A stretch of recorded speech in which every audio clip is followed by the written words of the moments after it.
أعزائنا المشاهدين في كل مكان، أهلا وسهلا بكم. عودة مرة أخرى إلى المونديال، كأس العالم المقيم في قطر.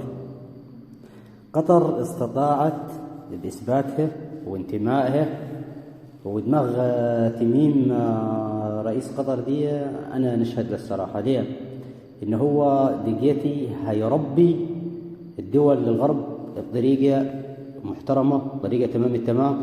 افتتح المونديال النهارده برسالة من الهجرة، وضم الميكروفونات إلى جميع الأندية، وتغيير المؤذنين، ده مؤذنين صوتها جميل عشان خاطر تعمل اللقاءات الأذان في بس الماتش.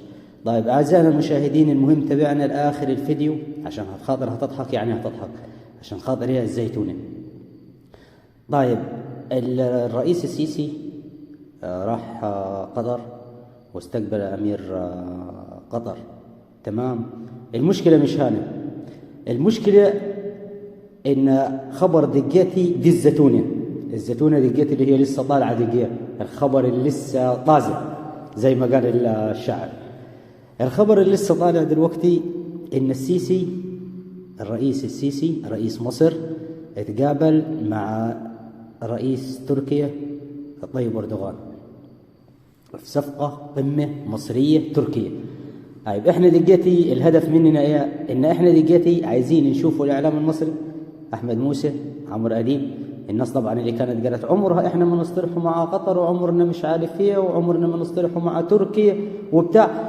الحاجة الوحيدة اللي هي اثبتت لي دلوقتي ان الرئيس السيسي كل اللي هيقول الاعلام المصري هيعمل عكسه، يعني كل اللي هيقول الاعلام المصري السيسي هيعمل عكسه. استغفر الله العظيم واتوب اليه. انا نفسي اشوف دقيتي احمد موسى، تمام، وعمرو اديب اللي هم قالوا عمرنا تركيا دي داعمه للارهاب وداعمه مش عارف الايه وايه. والله عجبني دماغ السيسي النهارده راح ضربهم دقيتي تمام التمام بزيتون. استغفر الله العظيم واتوب اليه. احنا نناشد وزير الإعلام بشيل أحمد موسى وشيل عمرو أديب عشان خاطر يضللوا الإعلام المصري ويطلعوا لنا أخبار كاذبة وأخبار ما ضرب الوطن العربي والضرب للشعب المصري.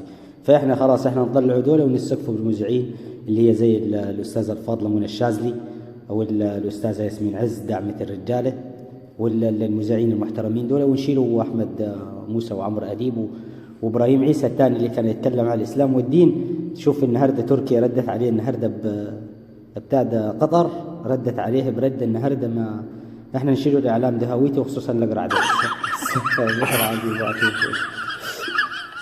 اعزائنا المشاهدين، اشتراك ولايك في القناه حتى يصلك كل جديد.